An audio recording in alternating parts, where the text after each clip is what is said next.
Hey, what's up mga KaRonda? This is Gaye ang siklistang Pilipina ng Pangasinan. So today's ride, pupunta tayo Cabanatuan City to Nueva Ecija. So tara, samahan niyo po ako sa rides ko today. And pag di ka pa nakasubscribe, subscribe ka muna and don't skip ads. And gumagawa pala ako ng bike vlogs, reviews, unboxing, etc. Basta about cycling vlogs. Guys, by the way, kung napapansin nyo, I'm using the MIFA earbuds from London and it is in bold focus. So check my description box below for more details. So tara! So good! Woo!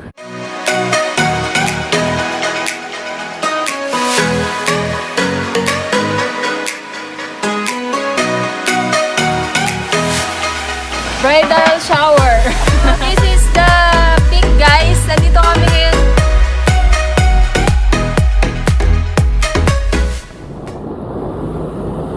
Alright. Good morning. Time check. 4:45. Ride out kami 4:30, guys. At medyo madilim pa. Yan, may mga bus na. Pero pang ilang bayan lang. Sobrang lamig, parang bagyo. Ang hirap pumadyak. At sobrang lakas ng hangin. Pinaroanan na tayo, guys. Tara! What's up mga kapads? Kasi ko yung friends sa adventure na kami ng Pangasinan. Hello! Yan, subscribe kayo sa kanya. Eco Kilo Vlog. Yan. Saan natin nalagay yung bike natin? Ito. Shout out McDo. Kalapati ba to, guys? Ang liit. Kape. So, kakain muna tayo. Dito tayo ngayon sa McDo. Rosales. Hindi pa kasi tayo kumakain. And nakakaantok. Kaya kailangan natin magkape. Dito tayo sa Starbucks. I prefer Starbucks, pero okay na din. Saucy kasi ako. Charot. Pero yun, ano lang, malamig yung hangin. And sobrang lamig ng hangin, nakakantok. Kala ko nga nasa Baguio tayo. So, bago tayo kumain, syempre, magsasagot muna ako sa isa sa mga tanong niyo sa akin nung nagpa-question ako sa YouTube. May nagtanong, sabi ni Julius Calorina, ano po yung skincare routine nyo, ate? Ba't ang puti nyo pa rin? Shout out Team Napigsa from San Pablo. Sir, ang skincare routine ko po ay kinuskus na kojic sa katawan. At syempre, Cetaphil. Cetaphil lang, ano lang, yung, ano na yun, face wash, ano ba yun? Yun, basta yun. Pang wash ng face na Cetaphil. Tapos toner ko Cetaphil din. Ay, hindi pala ako nagka-toner na. Ano na lang, moisturizer, more on moisturizer. Kasi hindi talaga ako maputi, morena lang. Siguro medyo okay lang. Maganda talaga yung Cetaphil sa iyang ko. Pero ngayon nagkaka-breakout ako. So yun, kain muna tayo, guys. Yan, shout out! Shout out kay mama ko. Mga husband ko, nag-away kami. Ayan, taga-Umingan. Ingat kayo, ading. Anong pangalan ng nyo, grupo nyo? Wala? Ingat ha. Ingat ha. Sige. We're entering Rosales, Pangasinan. Rosales na tayo, guys. Dire-diretso lang. Rosales. Woo!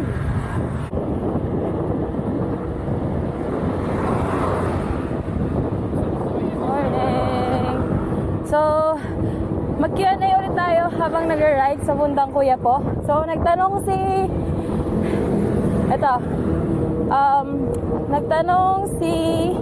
ADC Main PH. Sabi niya, may lahi ka po bang igorot? Pa-shoutout na rin po. Ang dahil po nagsasabi kung may lahi po akong igorot, pero wala pa akong lahi igorot, guys. Maliit lang talaga ako. Hindi ko alam kung ba't nila nasabi yun. Siguro dahil sa height ko, gano'n, sa kulay. Not sure. Pero wala pa akong lahing igorot.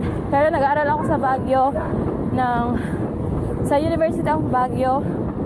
Kaya siguro yung hindi ko sure. Pero wala pa akong like igorot. Pure Pangasinan kasi po ako. And then, yan, may nagtanong din kung ano po mas maganda, RV o MTB. Pa-shoutout na rin po kay Eddie Guzman. Shoutout Eddie Guzman. For me, mas okay yung dalawa. Pero ngayon kasi pinagpipray ko magkaroon ako ng road bike kasi puro kami long ride. Kung titignan nyo yung wheels ko, naka-slick tire ako kasi mas manipis, mas mabilis, di ba? So, yun. For me, both naman. Pero, ang gusto ko ngayon i-achieve is road bike. Nag-mountain bike ako kasi gusto ko sa trail. Kaso, medyo wala naman masyadong mapuntahan na trail na bikeable dito sa Pangasinan. Kaya, gusto ko mag-long ride, road bike sana. So, either ways, basta comfortable sa'yo and sa budget. Ganun. And syempre, yun. Madami din nagtatanong kung anong size ng wheels ko. Gamit ko po is 27.5 by 1.5 Detonator Maxis.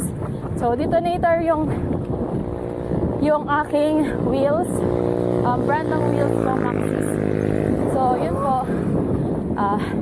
Yan yung mga questions habang tayo nag-ride.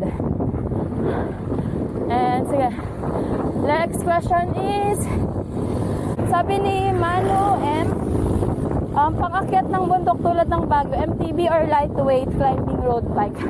Syempre, for me, mas relax ako sa mountain bike kasi nga kaya nga siya naging mountain bike, di ba? Kasi mas comfortable ang position, mas yung wala na sabi nga, totoo nga naman yung sabi ni Daniel Carino na wala nang aerodynamics pag kumakit ka ng bundok kasi syempre hanapin mo na yung comfortable position mo. Okay din naman both, pero ako mas prefer ko ang mountain bike pag nasa uphill, kagaya nag-Baguio ako, mas prefer ko ang mountain bike. Lalo na pag sa downhill ng pababa ng Marcos, ang hirap promeno sa road bike. Parang naninigas yung kamay ko. Kaya yun. Tara na guys.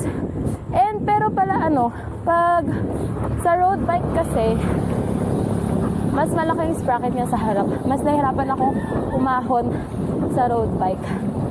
Seriously. Like yes. Kahit mas magaan siya, mas nahihirapan akong umahon. So, tayo ay nandito, papuntang Kuyapo. And kung nakikita nyo, paalon-alon ang daan at mahangin. Kasi dito sa Kuyapo, dito sa NUEVA ECIJA, more on rice sila. Rice. Maraming rice field. Yes. Let's go. Asfalto ang daan. Ang ganda oh. Pero syempre, dito tayo sa gilid. Sa shoulder. Yeah. Your head and shoulder.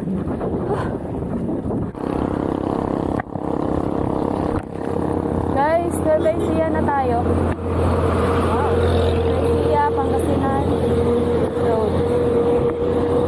Pero picture tayo dito. Wow. Later na. Yan. Saan tayo? Sige. Hello po! Taga saan po kayo? Santa Barbara. Santa Barbara. Shout out! Santa Barbara! Yan, shout out kayo. Shout out sa school to bikers. Hello. Come on. Mama, nandito na ako sa NUEVA ECIJA. Hala kayo. Kay Jeffrey Balarong. Ang lakas nyo ah. Ang dami nyo.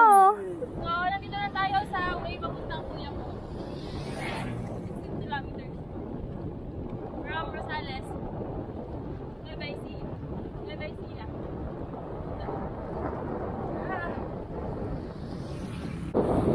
Guys, we're here in Kuyapo. Ang pinaka magalang sa mga kuya. Kuyapo. Yeah. So, ay mama! Nagulat ako doon! Ayan! Ano yan? Kala ko kung ano na yung sumawag. So, dito tayo sa Kuyapo kung saan matatagpuan natin ang mga magagalang na kuya. Kuyapo. Kung ang Kuyapo ay taga Kuyapo, magalang. Or me. Tara.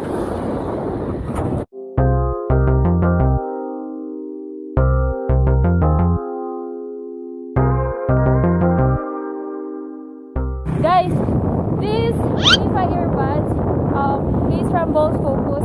It is waterproof, deep bass, soundproof, and also wireless. So it's handy to use whenever you're cycling. It's good to use pag nagsa-cycling ka, lalo na pag maganda yung daan and wala masyadong dumadaan. So yun, but be aware of the environment, kasi kung di ka aware sa environment, pwede rin siyang maging delicate. So yan, so kahit umuulan, pwede siyang gamitin. So kuya po.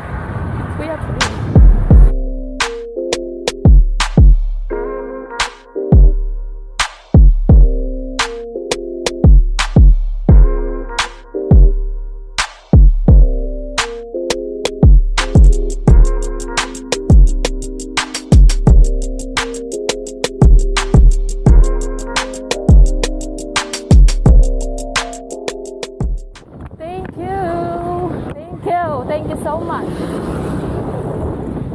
So, we are leaving Kuya Po. We're going to Gimba. Next stop, Gimba. Let's go! Daming rice fields, oh. Let's go, Gimba! Gimba, Gimba! Gimba! Woo! Grabe guys! Ang lakas ng hangin dito. Andito na tayo sa Gimba. Kilometer 61. Umusan tayo ng 15 kilometers per hour. Sobrang lakas ng resistance ng hangin, no? Grabe. Puro kasi palayan dito. Open area. So, free yung hangin. And meron pa tayong 42 kilometers going to Cabanatuan City. Mamaya magpapahinga tayo. Gimba. First time ko dito na mag-rides.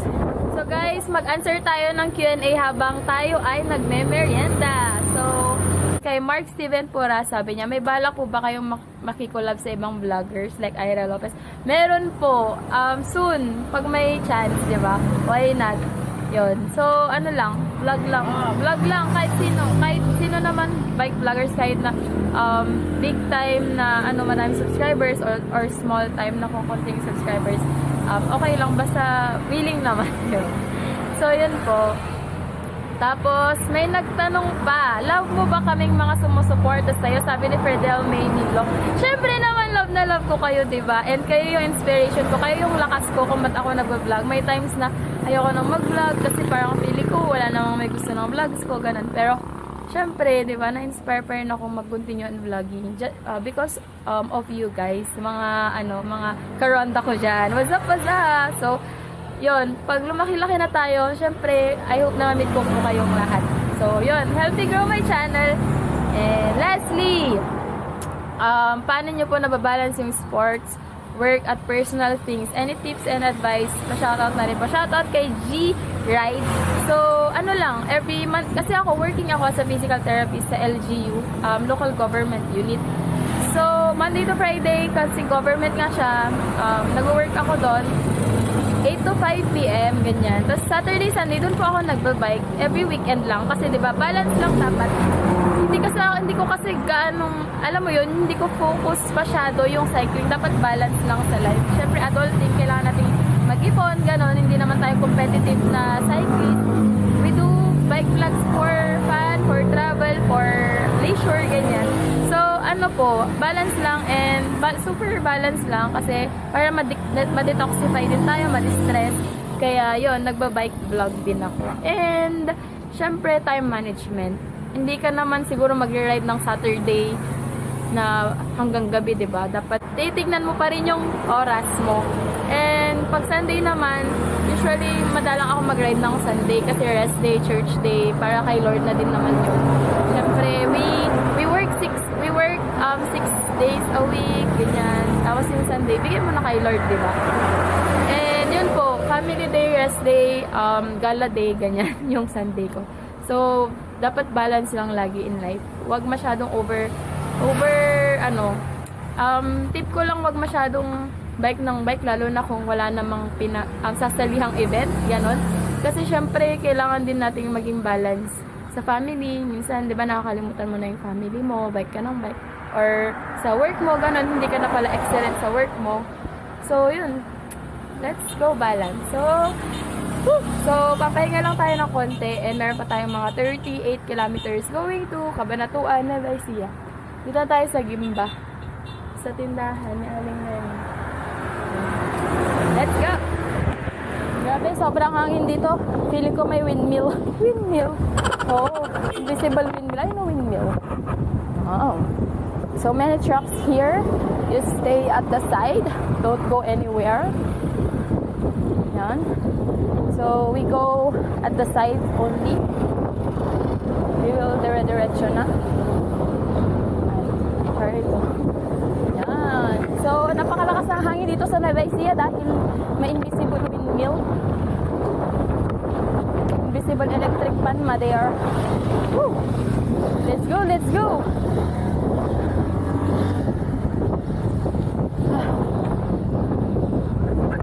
Daming ginagawang daan, no? Baka espaltohin din to. Guys, I'm using the MIFA EARBUDS.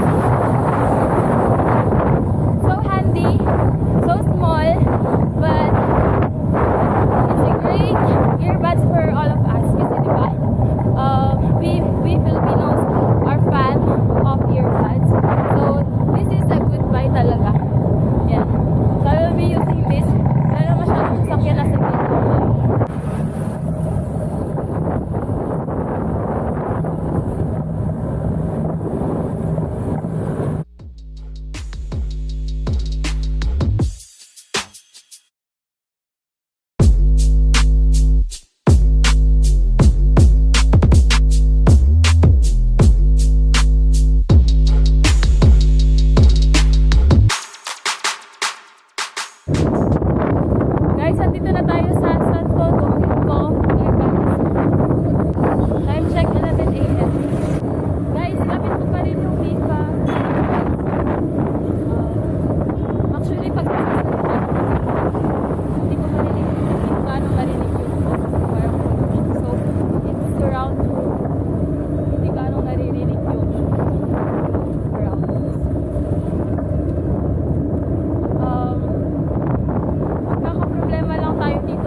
tayo.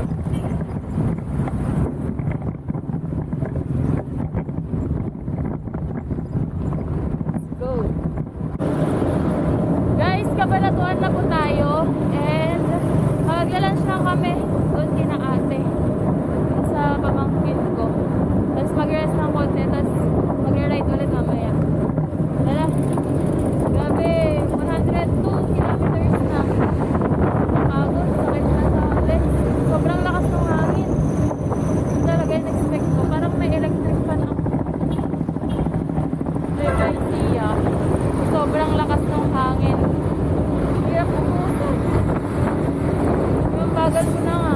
Tumagal ka pa dahil sa lakas ng hangin. Grabe. Tara guys, kain muna. May lunch. Lunch time na.